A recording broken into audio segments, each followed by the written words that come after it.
የመዳኑ በር እኔ ነኝ ሌላ የለም ነው። በሩ ድንግል ማርያም አይደለችም። በሩ ጻድቃን አይደሉም፣ ሰማዕታት አይደሉም።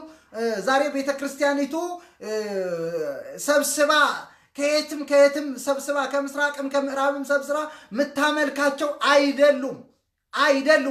በሩ እኔ ነኝ ብቻዬ ነኝ አለ። ብቻዬ ነኝ ሰማይና ምድር ብቻዬ ሰራው አለ። አሁንም ብቻዬ ላድናችሁ መጣው፣ ብቻዬ አዳንኳችሁ፣ ብቻዬ ተሰቀልኩላችሁ፣ አሁንም መዳኛችሁ ብቻዬ ነኝ አለ። በቃ ወልድ የሌለው ሕይወት የለውም ነው ተብሎ የተጻፈው። ድንግል ማርያም የሌለው አልተባለም። መላእክት የሌለው አልተባለም። ጻድቃን የሌለው አልተባለም። ወገኖቼ ሰማዕታት የሌለው አልተባለም። ታቦታት የሌለው አልተባለም። ጸበሎች የሌለው አልተባለም። ካህናት ቄስ የሌለው አልተባለም። ወገኖቼ ኢየሱስ የሌለው ሕይወት የለውም ነው የተባለው። ሕይወት የለውም ተብሏል። ስለዚህ ኢየሱስ የሌለ እያንዳንድህ ብታምንም ባታምንም ሬሳ ነህ። በቃ ሙታን ተብለዋል። በቃ ሙታን እውነት እላችኋለሁ ሙታን የእግዚአብሔርን ልጅ ድምፅ የሚሰሙበት ሰዓት ይመጣል፣ እርሱም አሁን ነው፣ የሚሰሙትም በሕይወት ይኖራሉ ተብሎ ተጽፏል። ሙታን ያላቸው ኢየሱስ በሕይወት ያሉ ነገር ግን ኢየሱስ ክርስቶስን እንደ ግል አዳኛቸው አድርገው ያልተቀበሉት ናቸው። ወገኖቼ የማምለጥ ጊዜ አሁን ነው። የመዳን ጊዜ አሁን ነው። ኢየሱስ ክርስቶስን እንደ ግል አዳኛችን አድርገን ተቀብለን የዘላለምን ሕይወት የምናገኝበት ጊዜ አሁን ነው። ከሞት ወደ ሕይወት የምንሸጋገርበት ጊዜ አሁን ነው። ወገኖቼ አሁን አምልጡ። አሁን ውጡ፣ ካላችሁበት ውጡ። እግዚአብሔር አምላክ ለአብርሃም እንደዚህ ነው ያለው፣ ውጣ አለው። እኔ ወደማሳይ ምድር ውጣ አለው። ውጣ፣ እኔ ወዳለሁበት ውጣ አለው እግዚአብሔር። ምክንያቱም አባቱ ታራ ጣዖት ያመልክ ነበረ። ከዛ ከጣዖት ስፍራ ውጣ አለው። ዛሬ መልእክት አለኝ ለእያንዳንዳችሁ፣ በተለይም ኢየሱስ ክርስቶስን እንደ ግል አዳኛችሁ አድርጋችሁ ላልተቀበላችሁ ወገኖቼ በሙሉ ውጡ። ዛሬ የመውጣት ቀን አሁን ነው።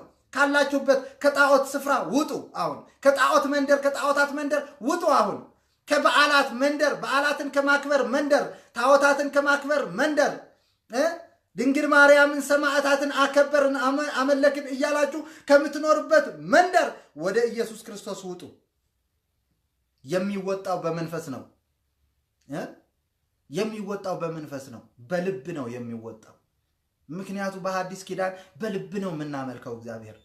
ስፍራ በመቀየርም አይደለም፣ ቦታ በመቀየርም አይደለም። ወገኖች ባለንበት ሆነን መውጣት እንችላለን።